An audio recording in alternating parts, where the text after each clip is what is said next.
Wake, you're sleeping there? I exclaimed in surprise. Currently, I was house sitting for my brother and his wife while they were on a trip, accompanied by my niece, Emily, in my brother's house. Despite the absence of her parents, Emily seemed unusually insistent on not having my daughter, Alice, over, even though we had planned for a day of fun together.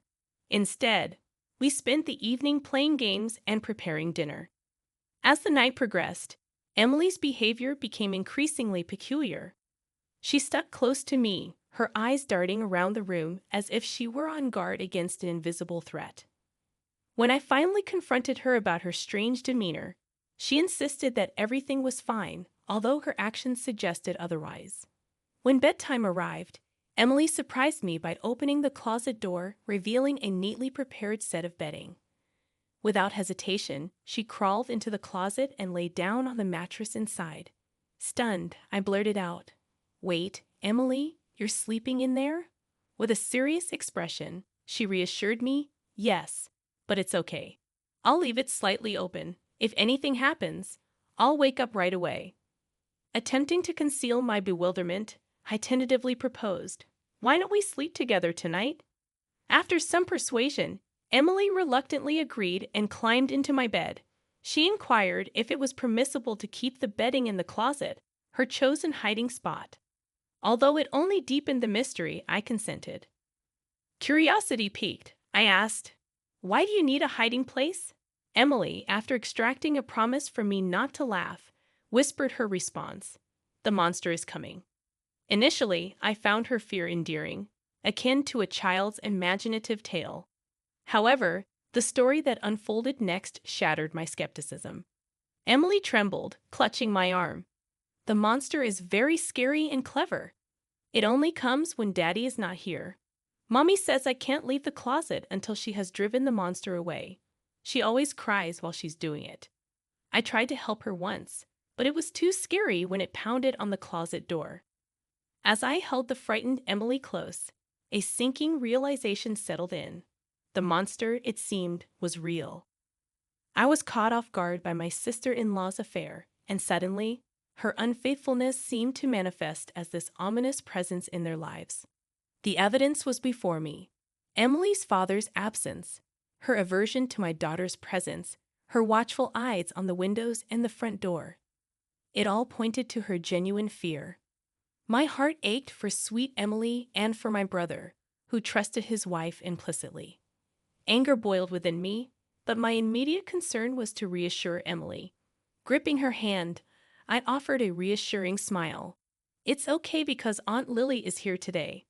The monster is clever, right? Maybe it won't come in because it sees a stranger. And your mom, who's usually targeted, is with your dad today, so the monster can't approach her." Yet despite my attempts to comfort her, Emily's anxiety persisted and grew with each passing moment. In an effort to help her confront her fears, I suggested hiding in the closet together, urging her to talk openly about the monster. However, as Emily revealed another alarming detail, my concern deepened. Unable to contain my apprehension, I found myself rushing out of the house with Emily, still clad in her pajamas, desperate to protect her from the impending threat. In a rush, I drove back home and explained the unsettling situation to my husband, who promptly headed to my brother's house with his friends in tow. Around 10 p.m. that night, as they arrived at my brother's place, I received a call from my brother, who was still on vacation, inquiring about Emily's well-being. "Did Emily go to bed? Forget about your husband and daughter. Get some rest yourself. Make sure to lock the doors, okay? Good night," he advised sternly before hanging up, emphasizing the need for security and rest. After assuring him about Emily, I looked at her, peacefully sleeping beside my daughter, and made a silent vow to protect her from the unseen menace. The following morning, my husband returned after staying the night at my brother's house. His account of the previous night's events filled me with a mixture of fear and anger, validating my decision to leave my brother's house. Throughout the day, I remained at home with Emily and my family, awaiting my brother and his wife's arrival to collect their daughter. When they finally saw us, my brother's immediate reaction was accusatory, demanding why Emily and I had left the house against his instructions. "Why didn't you guys stay at the other house? I told you repeatedly not to leave our home. What were you thinking, going back to your own place after agreeing not to?" he protested vehemently. Sensing something amiss, I calmly questioned my brother about how he knew we weren't at his house while he was away. He hesitantly revealed that he had given Emily a smartphone with GPS functionality. However, his explanation seemed inconsistent, given his earlier insistence over the phone that we shouldn't leave. I decided to press further, questioning my brother about two unfamiliar men who had visited my house late at night. His demeanor changed, his voice shaky, and his eyes avoided mine as he attempted to provide an explanation. Before I could delve deeper, my sister-in-law intervened, forcefully calling Emily over and urging her to leave. In an abrupt shift, my brother, while still upset, started pushing Emily towards the door, attempting to take her back home with them. I protested vehemently, trying to prevent them from leaving, but my pleas fell on deaf ears. Emily, clearly distressed, reached out to me, and I instinctively pulled her behind me, shielding her from their insistent grasp. "Hey, we're not done talking yet," I called out, my voice determined, refusing to let them take Emily away without addressing the mounting questions and concerns that clouded the air. "What do you think you're doing?" My sister-in-law's voice rose in surprise, and she released Emily's hand. However, I kept Emily protected behind me, away from my brother and his wife. They hurled aggressive words at us and charged forward, fueled by anger. My husband and I were resolute in our determination not to let them take Emily, managing to force them out of the room. At the front door, waiting police officers swiftly apprehended my brother and his wife. The officers attempted to calm the disoriented couple, clearly caught off guard by the turn of events. In response, my brother argued, "If you don't give us back our daughter, then you should be the ones getting detained." My sister-in-law added, "They took our daughter from home and locked her up here. Please save Emily right away. You shouldn't be holding me back. I won't run or hide, so let me go," my brother shouted in frustration. Emily and my daughter, who had noticed the commotion and come out, were talking behind me, looking surprised. My daughter innocently remarked, "She doesn't seem locked up at all." I wasn't sure if my brother heard her, but he turned to Emily and commanded her to come to him in a strong tone. However, the severity of her father's demeanor scared her, and she refused to leave my side. My sister-in-law stood silently by the police officer, just watching my brother, not attempting to call Emily over. Enraged that things weren't going his way, my brother continued to yell in the entrance, completely restrained by the police officer. Witnessing this, my husband pushed his smartphone in front of my brother's face. Noticing this, I told Emily and my daughter to wait once more in the other room and shut the door so they wouldn't hear the audio. After confirming this, my husband started playing a video he had recorded at my brother's house the night before without uttering a word. The video began with a key slowly turning in the lock of the house. It seemed they had used a spare key. Two men quietly entered the room, their faces filled with anticipation. They greeted each other, mentioning my brother's name. "Didn't know we had company. Hey, how much did you pay?" One of them smirked, eyeing my husband and his friends. When my husband's friend gave a vague response, avoiding the question, one of the men boasted that because they were good friends with my brother and his wife, they got an even bigger discount, mentioning a specific amount.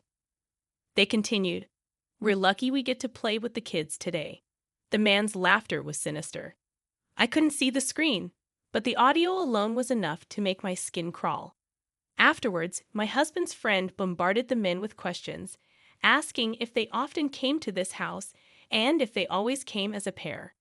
Sensing something was off, the men asked where Emily and I were. Seeing my husband's enraged expression as he responded that we weren't there, the men finally realized the gravity of the situation. Realizing they weren't among friends, the men quickly fled. Until the very end, they were either unaware of my husband's recording or deliberately didn't mention it. My brother, supposed to be their close acquaintance, seemed to have discovered the existence of the video for the first time and was visibly shaken, Now deathly pale, he frantically stated, "I didn't know anything. I've been framed." Upon watching the incriminating video, my assumption that my brother was innocent and my sister-in-law was the mastermind crumbled. The footage provided undeniable proof of my brother's involvement in offering up Emily and me. His feigned ignorance wouldn't deceive anyone.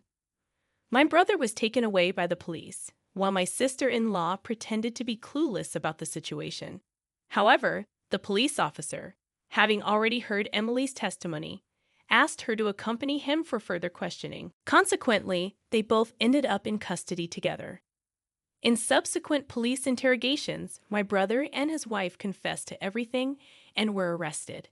It was revealed that my sister-in-law lured men into their home on nights when my brother worked late shifts, exploiting Emily discreetly to meet the demand for children in certain circles. Emily, unaware of the sinister nature, posed as instructed, thinking she was helping her bullied mother. The innocent photos of Emily were manipulated by my sister-in-law.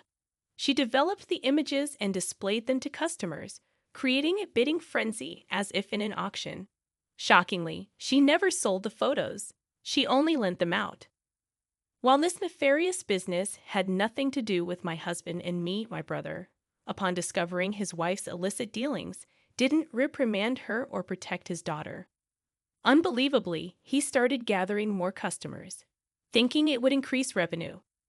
With a twisted rationale, he coerced me into this horrid business, threatening me by capturing images of the scene.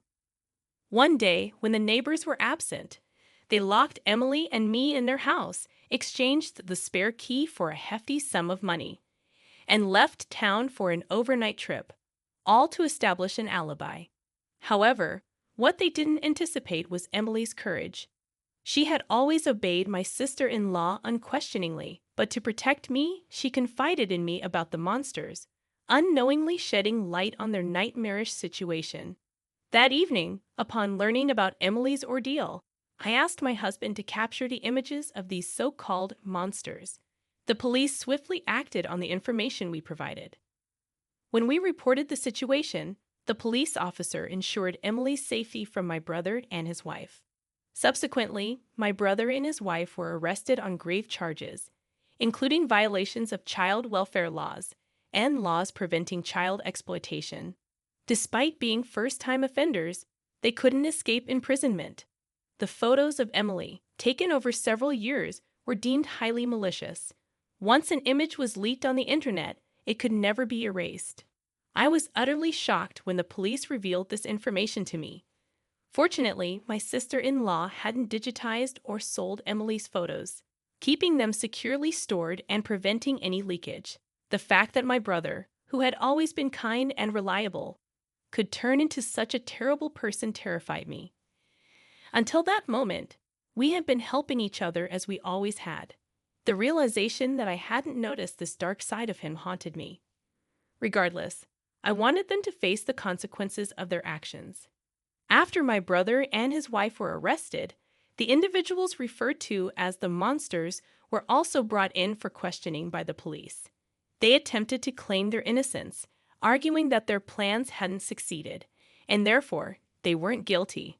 However, the discovery of another child's photographs at their residence and the involvement in additional criminal acts, confessed by my brother and his wife during their interrogations, led to their arrest on multiple charges. Once we had dealt with the monsters that had plagued our lives, we visited Child Protective Services to inquire about Emily's situation. With her parents arrested, Emily was left without anyone to care for her. In truth, her parents were unfit guardians from the start, so custody of Emily was rightfully taken away from my brother and his wife. Neither my brother nor I had any living parents, and my sister-in-law's family was entirely estranged. We discovered that if no one from her family agreed to take her in, Emily would be placed with foster parents. After discussing it with my husband, we decided to adopt Emily. To me, Emily was not only someone I felt deeply indebted to, but also a girl I had grown to love as my own daughter. The mere thought of leaving her was unbearable. Thankfully, my husband agreed, and we viewed this as an opportunity to move to my in-laws' town. Our daughter, who adored her grandparents and had always longed for an older sister, was overjoyed. She eagerly anticipated the weekends when she could see her grandparents more frequently. Now, her dream of having Emily, whom she adored as a big sister, had come true. As for Emily, who had finally escaped the clutches of her abusive parents, she adapted remarkably well to her new environment as an older sister. It was incredible to witness the resilience of children. She was gradually embracing a happier and more peaceful life.